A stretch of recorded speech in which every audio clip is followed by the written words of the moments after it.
بسم اللہ الرحمن الرحیم۔ السلام علیکم ورحمۃ اللہ وبرکاتہ۔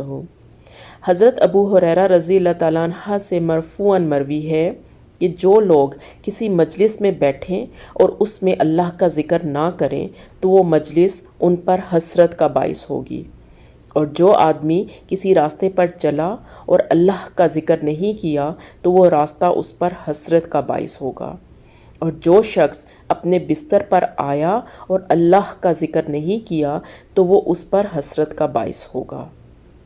حضرت ابو ہریرہ رضی اللہ تعالیٰ عنہ سے مرفوعاً مروی ہے کہ جو قوم کسی مجلس میں بیٹھی اور اللہ کا ذکر نہیں کیا، نہ اپنے نبی پر درود پڑھا تو وہ مجلس ان پر حسرت کا باعث ہوگی۔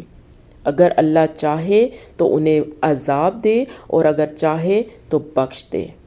اسی طرح حضرت ابو ہریرہ رضی اللہ تعالیٰ عنہ سے مرفوعاً مروی ہے کہ جو قوم کسی مجلس میں بیٹھی اور اس میں اللہ کا ذکر کیا تو فرشتے انہیں ڈھانپ لیتے ہیں، رحمت ان پر چھا جاتی ہے اور ان پر سکینت نازل ہوتی ہے، اور اللہ ذوالجلال اپنے پاس موجود لوگوں میں ان کا ذکر کرتا ہے۔